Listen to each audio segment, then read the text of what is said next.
Happy Sunday morning and welcome back to A Better Choice Homestead. My name is Kelly and on my channel, I focus on food, growing it, preparing it, and preserving it. I do 3 videos a week. On Tuesdays, I do a cook with me where I show how to make quick, easy, healthy, nutritious meals that you can usually start and get served in under 30 minutes.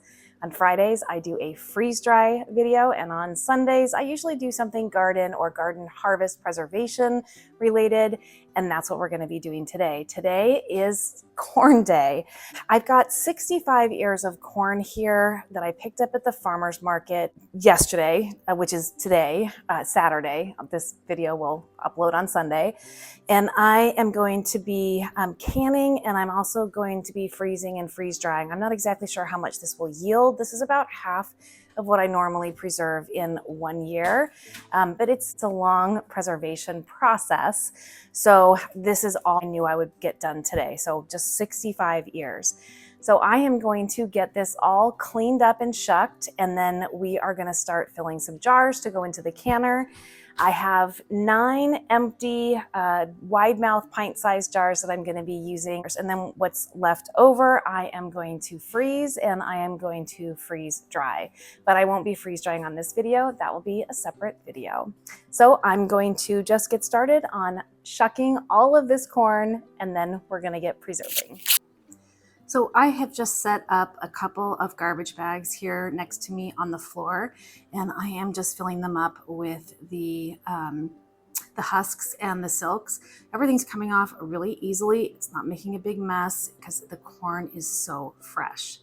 And this took maybe 20 to 30 minutes in all. It wasn't bad. Found one little worm or some sort of a pest inside one ear of corn. Took him out, and I wanted to show you why I don't grow corn. So corn, all of these silk tassels that are on corn need to be pollinated, and they need to be pollinated by another ear of corn. Each stalk of corn, depending on the variety, can have between 1 and 5 ears of corn on it.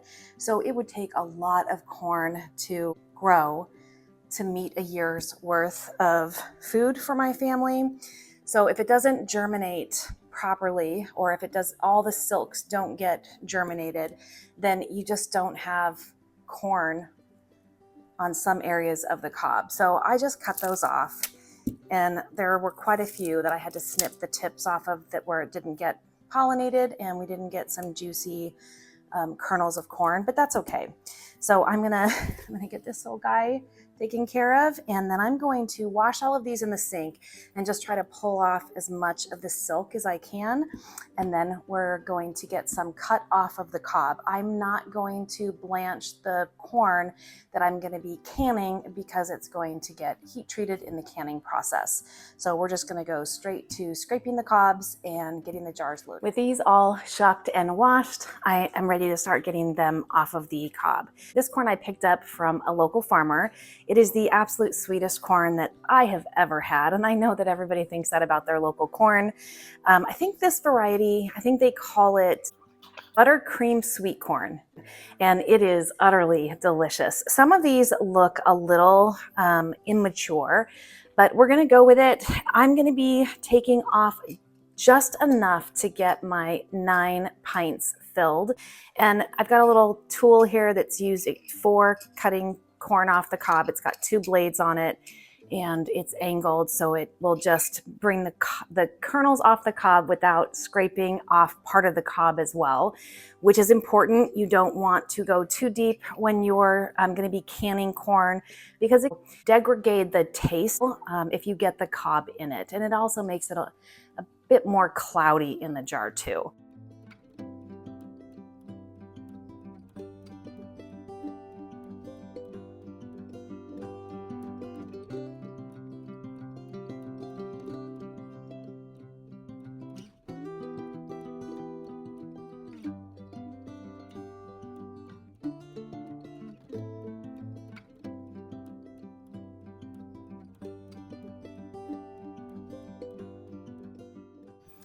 A pint is 2 cups. So if I do 9 of these, I'm expecting to get about 18 cups of corn in all, and that's what I have measured out here. So I'm gonna stop taking the corn off the cob at this point, and I'm going to toss the cobs. Now, you can use these to make a corn cob syrup. I've done that. I think I did that 3 years ago, and I haven't touched any of it, so I'm not gonna make any more. The husks and the silks, I went ahead and threw away. I'm really big on composting, but because I expect that the farmer does do some type of a spray on his corn, especially since I only saw one bug on 65 ears of corn. I didn't save those, and I'm not going to save the cobs either, and I don't have any farm animals that would enjoy these, so I am just gonna get these tossed. I'm gonna get some of this mess cleaned up. I've got to get 2 pots going now. I've got to get the one that I'm going to be canning in, and I'm also going to be blanching these ears. You should blanch corn that you are going to be either freezing or freeze drying, because there is an enzyme in corn that continues to age the food that is going to decrease that beautiful flavor and texture and color over time. But you can kill those enzymes by blanching it for 4 minutes. And from there, we can do whatever we want with it.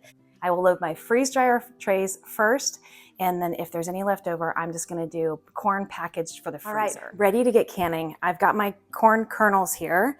I've got 9 pint-sized jars. They're washed. I did not sterilize them. That's gonna happen naturally during the canning process, because pints of corn process for 55 minutes, and if you're doing quarts, it's 85 minutes.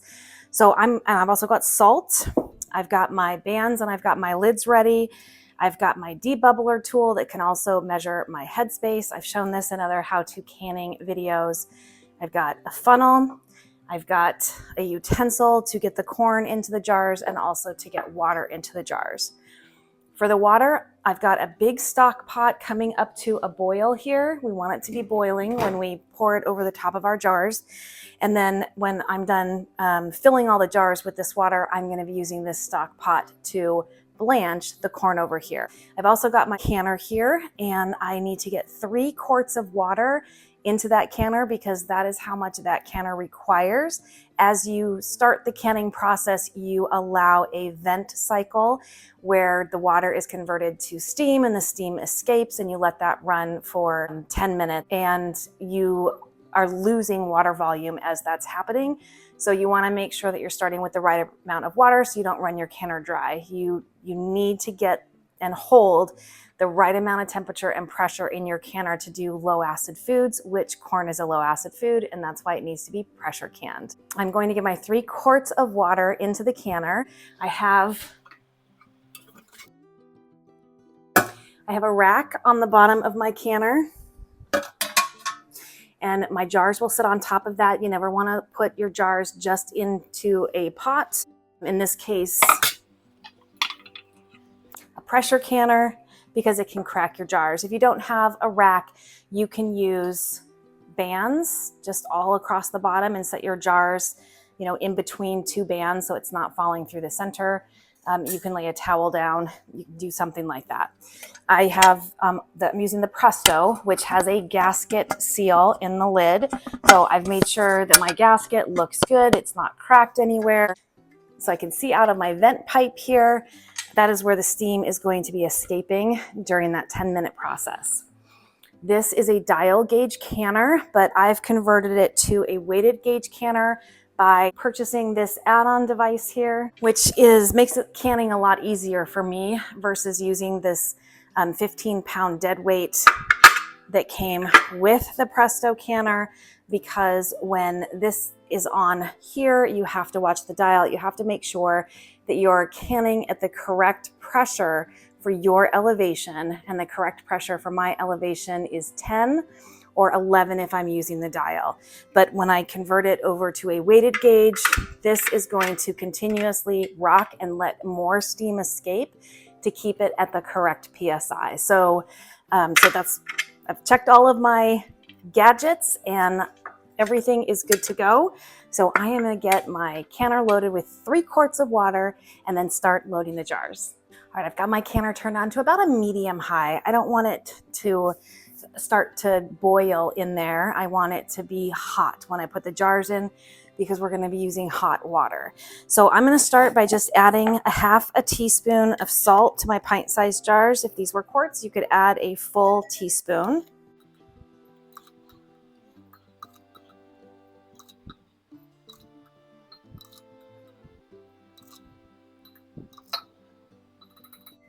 Now I'm just going to load corn into jars. With corn, you want 1 inch of headspace. So you want to leave 1 inch between the food in the jar and the very top of the jar.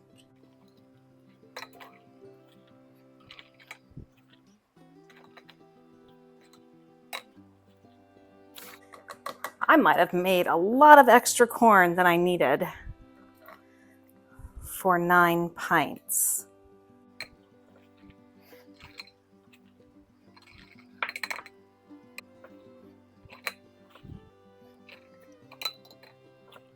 You don't want to tightly pack your corn in, you want it to be loose.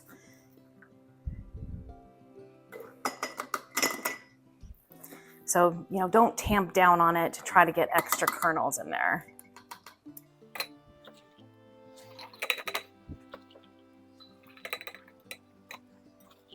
Oh yeah, I have a lot of extra corn.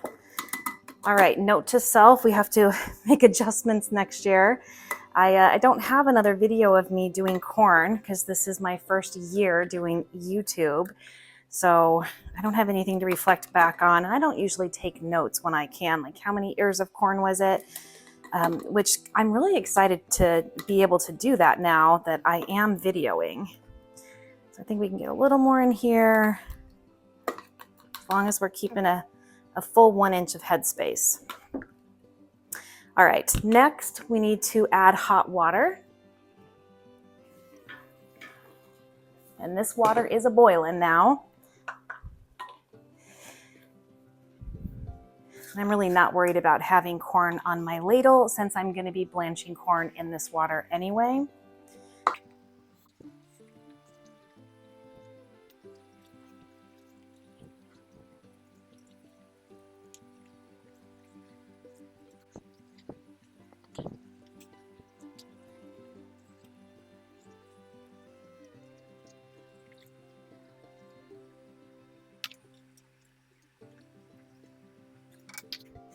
All right, with our jars loaded, I'm going to debubble.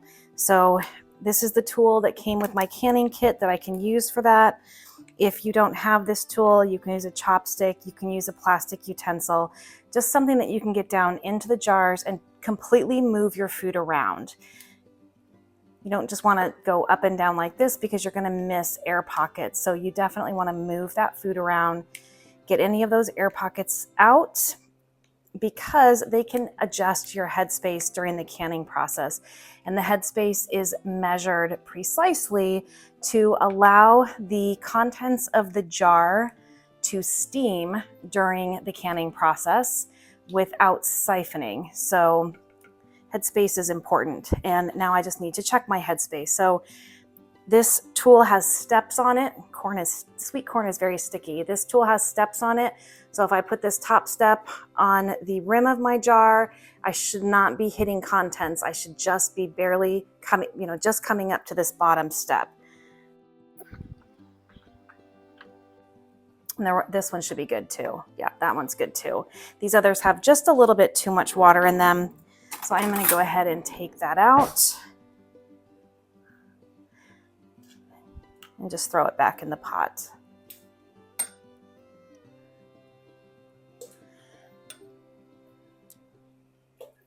And basically how I can tell is on the inside of the jar, the water level is sitting just below that lip that's on the neck, just above the neck of the jar.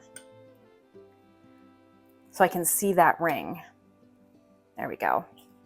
Spot check. Yes, we're good. We're good all around. Okay, next I'm gonna just clean the rim of my jars. I just have a cloth napkin here that I'm gonna be using. And I have some vinegar. This is just white distilled vinegar. And I'm gonna use that to clean off the rim of my jar. This corn is very sticky. and it could impede the lid from getting a nice tight seal and spoiling. You know, you don't want your food to spoil after you've spent 55 minutes under pressure, because it takes a lot longer than 55 minutes to do a canning session. I'm only doing 9 jars because this is not my favorite way to eat corn, you know, that it's been heavily processed, but it is nice to have some on the shelf this way for convenience. All right, so I'm just gonna put a new canning lid on top of each jar. These are 4 jars lids. They work really well.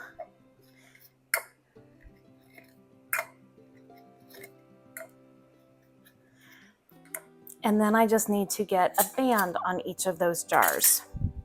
So I've showed this in all of my other pressure canning videos, but essentially I put the ring on, I turn it backwards or counterclockwise until it seats evenly, push it forward until it just won't go forward without pressure, and then just give it a tiny little turn to tighten it down.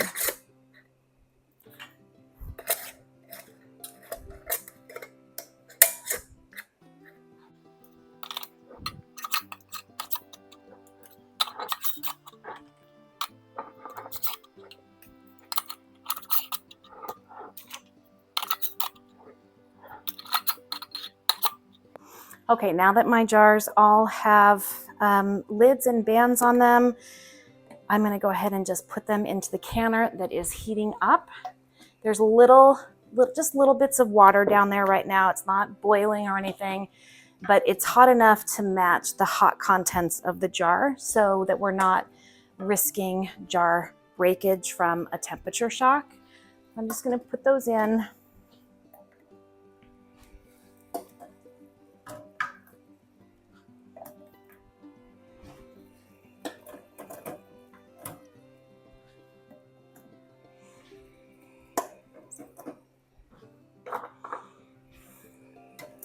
And my canner only fits 8 of the wide mouth jars on the bottom.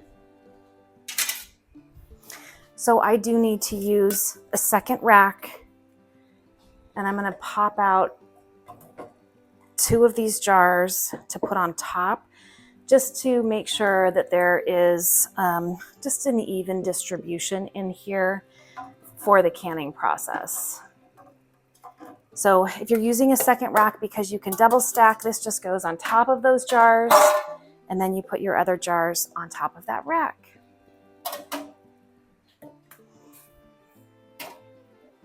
And I'm evenly distributing these in the canner as well. Now I can go ahead and put my lid on. Everything's working properly like I showed you earlier. So I'm just gonna line up the arrows, get this tightened down, and now this is going to start to produce steam, and then we'll start our timer for that step.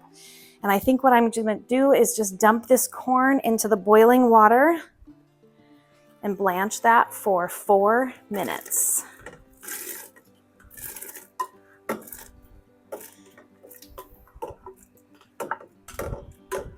I could have just gotten them off the cob and done that with all of them. Maybe I will, because this is, usually I don't. Usually I blanch the cobs, but then I have to wait and let them cool down because they're hot. So this way I wouldn't have to, I could just blanch the kernels. Yeah, I think I'm gonna go ahead and do that. All right, so I'm just gonna move some things out of the way, and I'm gonna go ahead and dekernel the rest of this corn. All right, I've just done more corn and went ahead and put the kernels in. I took the other kernels out and got them cooled off, and then I'm gonna get those onto a freeze dryer tray. When this comes back up to a boil, we're gonna time this for 4 minutes while I continue to de-cob kernels. We've got some steam coming out of our canner. I think you can see that right here. It's almost a steady stream. I'm not quite ready to set that timer yet, but we're almost there. Here's the corn we've already taken out of the pot and cooled down.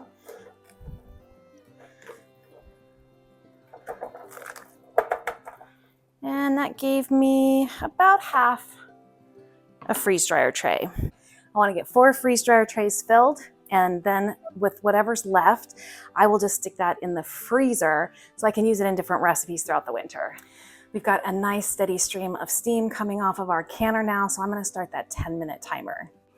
Once that timer goes off, we're going to close that vent, and that is when the pressure is going to start to build. We're not going to start our 55-minute timer until we are totally under 10 pounds of pressure.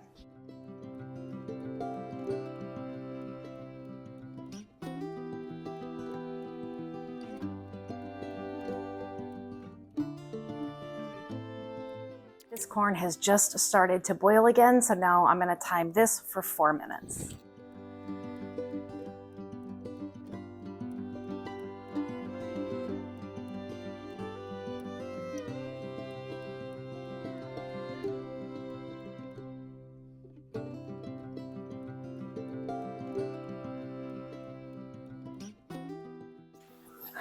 All right, I think 2 more sessions in here and we'll be done.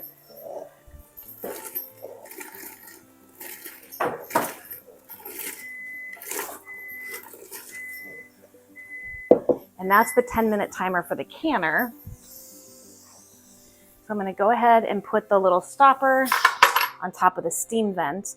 And then when this comes up to 10 pounds of pressure, it's going to start rocking back and forth. I'll hear that. And then I'll set the 55-minute timer for the canned corn. This is coming back up to a boil. I'm going to get the corn that I just cooled off onto the freeze dryer tray.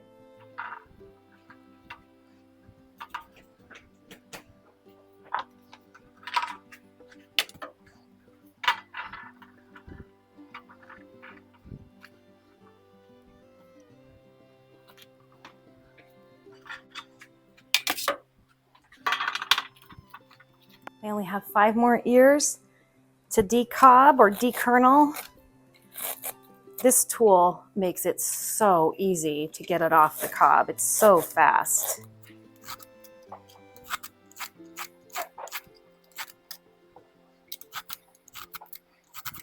It is messy though. It's very juicy corn, very sweet corn, and it's squirting all over my face and my glasses and my work surface. But we're almost done with this.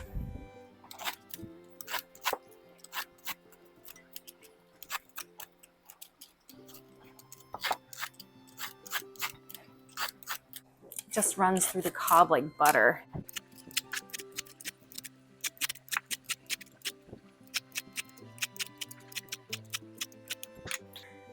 That's it.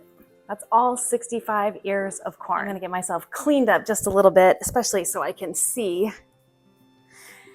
And this is just coming to a boil now, so we'll be back in 4 minutes to fish this out. We're just starting to get a little jiggle here on our weighted gauge. So I am gonna go ahead and start that 55-minute timer for the canned corn.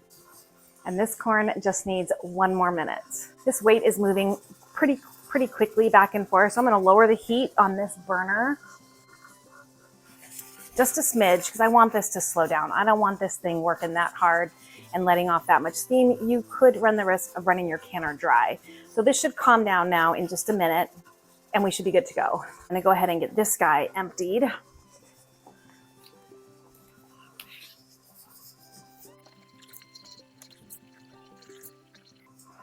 This is a much more reasonable speed, and as long as he doesn't stop, I don't have to restart my time.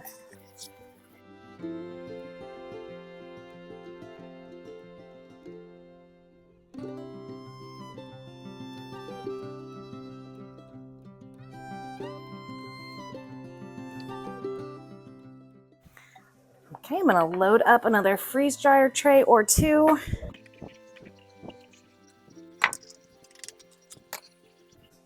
And I can get just a little bit more corn on this one from what's in here. And then the rest of this will just be packaged in the freezer. But I'm gonna lay it out on a large baking sheet to flash freeze it so I can store it all together in one Ziploc storage bag and be able to take out loose kernels of corn in the quantity that I want for a meal or as an ingredient in a recipe. I'm gonna go ahead and turn this pot off because we're done with the loose corn.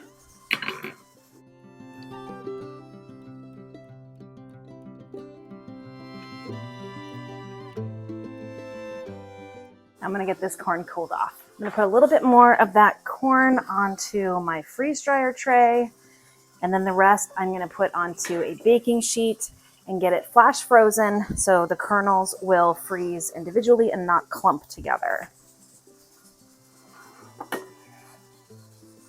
This looks good.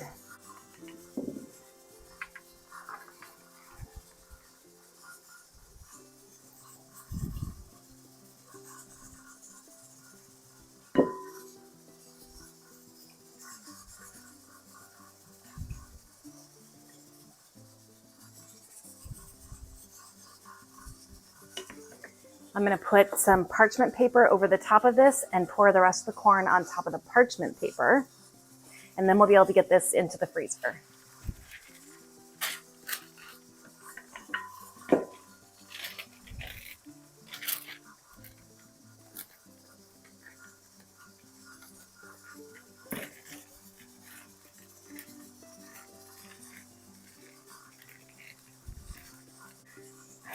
There we go. This is ready to go in to flash freeze. We've still got about 41 minutes left on the canner, so I'll bring you back for the next step when my timer goes off on the pressure canned corn. Our timer is just about ready to go off, so what I'm going to do as soon as it does go off is I'm going to lower the heat on the canner about halfway down. There's the timer. So I can lower the heat about halfway down. I don't want to turn it off all the way yet because I want this to come down both in temperature and in pressure in a slow process, because otherwise you can have siphoning during your canning process. Now, I do sometimes siphon jars. I think everybody does at one point or another when you pressure can. Getting the rings tightened just the right amount helps to not siphon, as well as depressurizing and cooling down your canner in a slow process. So that's what I'm going to do. I'm going to let it sit like this for about 15 minutes. Then I'll take the temperature all the way down. And then when this totally goes to zero, this has stopped moving. This pop-up valve has gone down. I know that this is no longer under pressure. I don't want to touch anything on the canner until that happens because it is under pressure. And then I will just crack the lid. But I'll show you all of those steps as I go through them. It's been actually about 20 minutes. Somebody wanted to get in here and use the microwave, so I just let this go an extra 5 minutes. We are still at 5 pounds of pressure, but I'm gonna go ahead and turn the heat off, and now we should come down fairly quickly, maybe another 20 minutes or so. I'll be back when we're at that step. All right, our vent has gone down. We are totally at zero pressure, so I'm gonna go ahead and take off the weighted gauge. And all I'm going to do here is crack this. And it has been probably about 22 minutes for it to go from the 5 down to 0.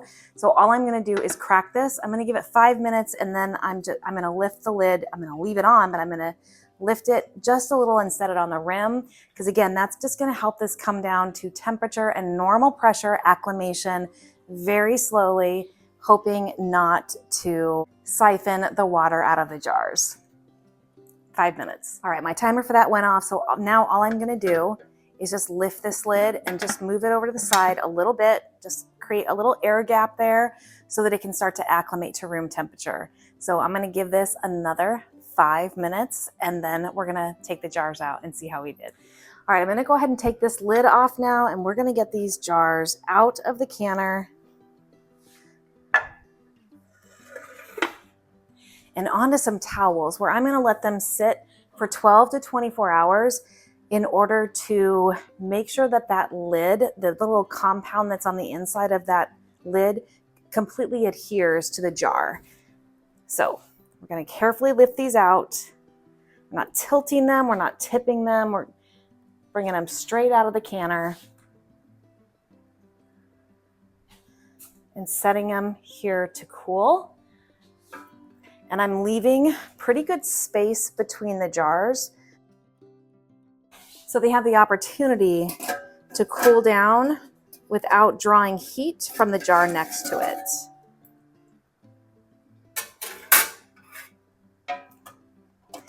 My water in here looks clear, so I think that we did not siphon anything, fingers crossed.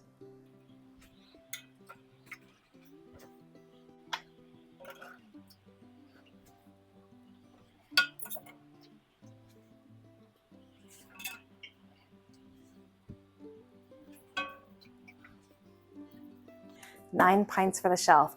Let me go ahead and give you a look at what the water inside the canner looks like. Nice and clear, still hot, still steamy, but I don't think we siphoned a drop. I'm so pleased about that. All right, from here, I will bring you back tomorrow after 12 hours minimum, and I will show you how I wash those jars and get them ready to put onto my shelf. And I will at that time also show you what the frozen corn looks like and how I'm going to package that. After canning, you just want to make sure that you're putting away clean jars. So I'm going to take the rings off the jars.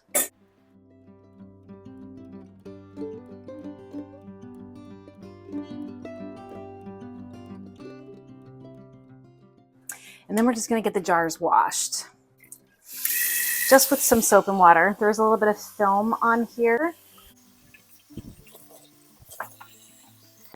But this is easy enough. I clean the top. I clean around the neck where the rings are here, and then just wipe the jars down. And then set them to dry. Once they're dry, I will use a black Sharpie and I will just write on here the year, because clearly I can see that it's corn. And then I will put them away. I will put the rings back on these jars. I always do that, but I don't cinch them down at all. I just kind of get them on there with the tiniest bit of a turn, like so. So that's on there, but it is not at all cinched down. The reason for that is if your seal fails, you want to know that. If this is cinched down, you could think that it's still sealed. So I don't have room to store all of these rings. I have hundreds and hundreds of them. So they stay with the jars. And then even still, I have boxes and boxes of extra. So I store my jars with rings, but they're not cinched down. And I have to wait for these to completely dry before I can write on them with a Sharpie. So they're just gonna sit on the counter here, probably until morning. I'll get them written on and get them on the shelf.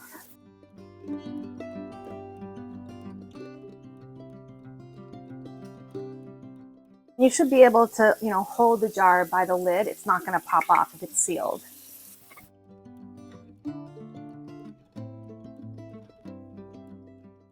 I also wash the bands, but then I also make sure that they get thoroughly dried so they don't rust. Now let's look at the rest of the corn.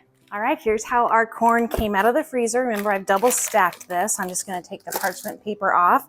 Everything is completely frozen at this point. And I just need to get this into smaller pieces that are not clumped together, which on the parchment paper is going to be easy to do, because I can just fold it up.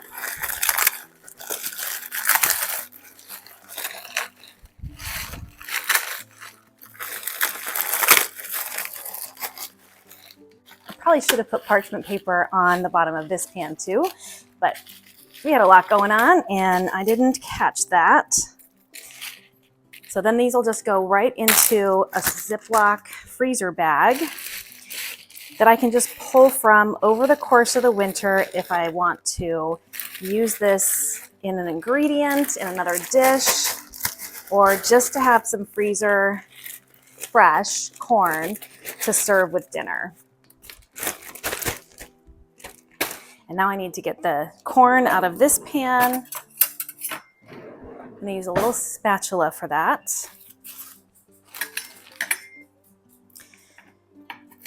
I would recommend having parchment paper on the bottom of your tray here as well. It would just make it easier. Not that this is hard, but it would just make it easier to break it up. You can also break it up into smaller, individual pieces once it's inside the bag. So as I mentioned, this was half of the corn that I usually preserve. I don't think I'm going to do any more canning of the corn. I still have a few jars from last year. That leaves me with probably 15 to 20 jars total, which is, plenty. 1 per month, 2 per month throughout the winter and the early spring and early summer, or spring and early summer. And I much prefer, the fresher tasting corn. to the heavily processed corn, which is the result when you do pressure canning, because it processes for so long in that canner. Both are good. This has a fresher taste to it, so this is what I'll be doing with more corn that I get this way, and more freeze-dried. The freeze-dried corn is outstanding, so easy to rehydrate to use, but you can also eat it as freeze-dried food, and it is like candy. It is delicious. I don't know if it's the variety of corn that I get, or if all corn does it, because I'm only familiar with, you know, the corn I get, but it's amazing.